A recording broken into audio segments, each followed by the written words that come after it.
Amici di Taglia Squisita, ben ritrovati. Sono Ivano Richebono, chef patron del ristorante The Cook di Genova. Siamo qua di nuovo dopo aver fatto due meravigliose ricette, la focaccia col formaggio di Recco e il minestrone alla genovese. Oggi parliamo del cappon-magro. Il cappon-magro è un piatto superlativo, un piatto tradizionale della cucina genovese. È un piatto stratificato, pesce, verdure, ma soprattutto salsa verde, che sarà quella salsa che andrà ad accompagnare il pesce e le verdure. Il cappon-magro nasce come un piatto povero, un piatto di recupero, perché venivano utilizzati pesci, soprattutto pesce azzurro, ma soprattutto pesce del nostro mare Ligure. Quindi acciughe, cappone, quel pesce che ha un colore meraviglioso rosso. Poi andando avanti chiaramente è stato arricchito con i gamberi, è stato arricchito con gli scampi, c'è chi mette gli astici, chi ci mette l'aragosta, quindi abbiamo pesci, crostacei e abbiamo molluschi.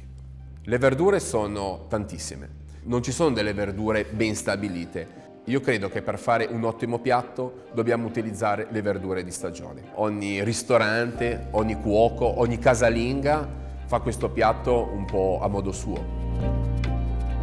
Il cappon-magro veniva fatto soprattutto per le feste, quindi ogni famiglia formava questo piatto meraviglioso, lo metteva in centro al tavolo, poi ognuno si prendeva la porzione che voleva. Noi lo facciamo in modo nostro. Oggi andiamo a utilizzare chiaramente la rapa rossa, andiamo a utilizzare delle zucchine, carote, ci sono ancora i cavolfiori, ci sono ancora i broccoli. Andiamo a utilizzare la scorza nera, questa radice che dà nota amarognolo al piatto, e il carciofo, quindi carciofi d'Albenga. E chiaramente il prezzemolo, perché è la base per creare un'ottima salsa verde. La salsa verde è una salsa difficilissima da fare, perché la salsa verde è piena di acidità. Noi utilizziamo aceto di vino, utilizziamo un po' di aceto di mele, dobbiamo cercare di fare una salsa che non vada assolutamente a interferire col gusto del pesce e con il gusto delle verdure. Andiamo a frullare il prezzemolo con le acciughe salate, con i capperi, solo con il tuorlo d'uovo sodo, con l'aceto. Eventualmente possiamo aggiungere anche un po' d'acqua, perché no?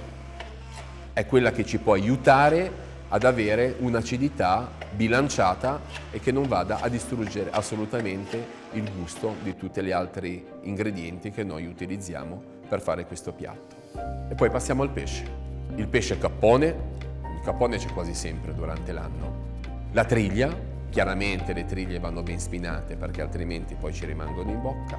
Adesso ci sono le lecce, ci sono le acciughe, abbiamo i gamberi di Santa Margherita, abbiamo gli scampi di Santa Margherita, che credo che sia bello arricchirla anche con un'ostrica, anche se non è del nostro mare, anche se è un'ostrica dei nostri vicini di casa francesi, perché no? E poi le cozze, oppure chiamate da noi genovesi i muscoli, quindi i muscoli della spezia. Adesso passiamo alle verdure, alla cottura delle verdure. La rapa rossa. Le rape rosse chiaramente le possiamo comprare già bollite, o se no le possiamo far bollire tranquillamente noi.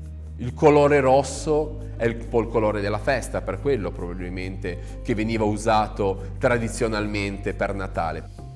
La tagliamo bella sottile. Una cosa importante qual è? È la cottura.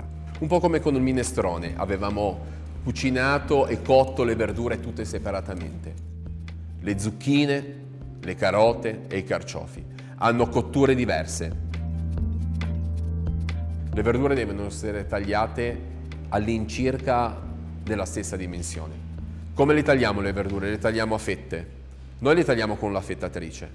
Possiamo tagliarle tranquillamente anche con il coltello, quindi faremo sia il taglio al coltello sia il taglio alla fettatrice.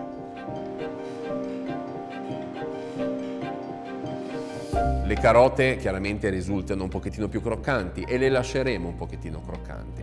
Le facciamo cuocere in acqua oppure le possiamo far cuocere anche tranquillamente nel forno a vapore. Le zucchine, sia le trombetta che le zucchine verdi con il fiore.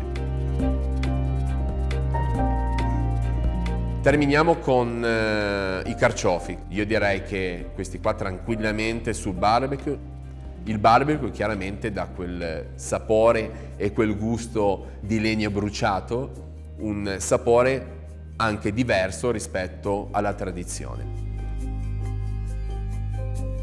Io cerco di utilizzare lo stesso taglio delle verdure, a parte chiaramente il cavolfiore, che è una verdura completamente diversa. Il cavolfiore lo andiamo a sfogliare bene, lo andiamo a bollire e poi, perché no, lo possiamo tranquillamente tagliare anche questo a fette.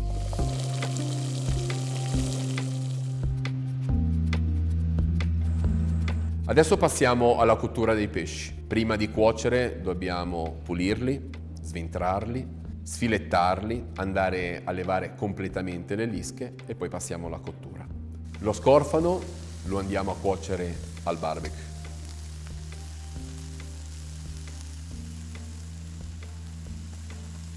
Le triglie le andiamo a cuocere in padelle antiaderenti.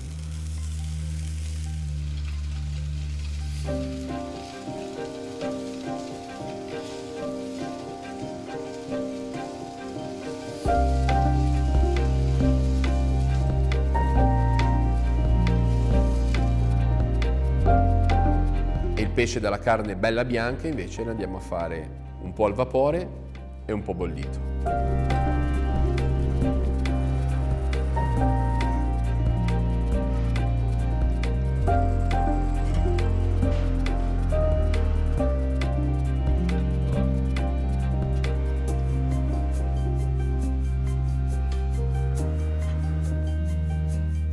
Poi abbiamo le cozze. Questi li andiamo a cuocere in modo tradizionale, quindi in padella, con un filo di vino bianco, un pochettino d'acqua, uno spicchietto d'aglio, le facciamo aprire, un po' le scusciamo e un po' invece le teniamo con il proprio guscio per fare di guarnizione. Stessa cosa anche per le vongole, chiaramente. Terminiamo con le ostriche. Anche queste chiaramente le facciamo aprire come le cozze.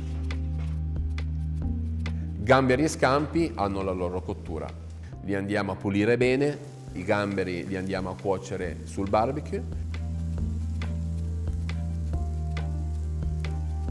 Gli scampi sono un pochettino più delicati. Meglio cuocerli al vapore, dove non si inzuppano di acqua e poi rimangono belli intatti così. Non aggiungiamo sale. Il sale lo andiamo eventualmente ad aggiungere nel momento in cui componiamo il piatto e iniziamo la stratificazione.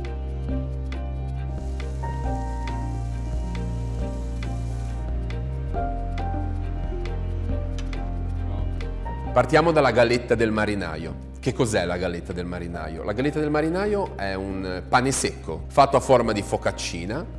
Veniva utilizzato dai pescatori quando prendevano la barca di notte e andavano a pescare. Le mettevano in ammollo con acqua e aceto e questo veniva utilizzato per iniziare a comporre questo favoloso piatto.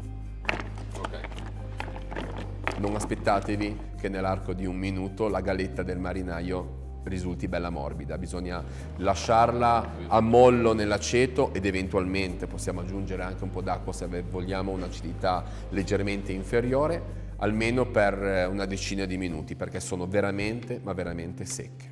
Le strizziamo un po' con le mani e le andiamo a mettere nella base del piatto. A quel momento iniziamo ad aggiungere con un sac à poche la salsa verde. A questo punto la rapa rossa. E la andiamo a mettere sopra alla galletta del marinaio e facciamo proprio tutto lo strato. Mettiamo la salsa verde con un sac à poche, poi iniziamo ad aggiungere le verdure, tutte una vicino all'altra e tutte miste. Per fare tutto questo io mi aiuto con un cerchio di acciaio, con un ring. Man mano che noi saliamo con il nostro piatto, non mettiamo la stratificazione mettendo uno strato di carote, uno strato di zucchine, ma cerchiamo di compattarle bene insieme, che nel momento in cui noi con la forchetta tiriamo su il nostro boccone riusciamo ad avere in bocca un po' tutto. A questo punto, sopra le verdure, iniziamo ad aggiungere i nostri filetti di pesce e piano piano andiamo ad aggiungere tutte le altre verdure e tutti gli altri pesci. Il filetto del pesce possiamo sfaldarlo leggermente, quindi non vi preoccupate se nel momento in cui lo mettiamo si rovina un pochino. Poi mettiamo di nuovo la salsa verde. La salsa verde deve andare completamente a coprire tutti i pesci. E facciamo questa operazione per 3, 4, 5 volte, a seconda di quanto lo vogliamo fare grande. E poi andiamo a guarnire il piatto. Lo guarniamo con gli gamberi, lo guarniamo con gli scampi, lo guarniamo con le cozze, lo guarniamo con le vongole e perché no, lo possiamo anche guarnire con le uova sode, con un boccone di capon magro. Dobbiamo cercare di sentire tutto. Dobbiamo cercare di sentire il gusto del pesce, cercare di sentire il gusto della verdura. Nel momento in cui noi andiamo a levare il nostro cerchio, vedremo tutti i colori che vengono fuori dalla stratificazione del piatto. Abbiamo terminato il nostro viaggio in uno dei piatti iconici della cucina tradizionale genovese. Non facciamo altro che provare a farlo nelle proprie case. Un saluto agli amici di Italia Squisita. Da Ivano Richevono vi aspetto al ristorante De Cook di Genova e all'Easy Bistro di Carignano. Allora, cercate di farlo bene questo piatto perché è un piatto meraviglioso e buon appetito a tutti.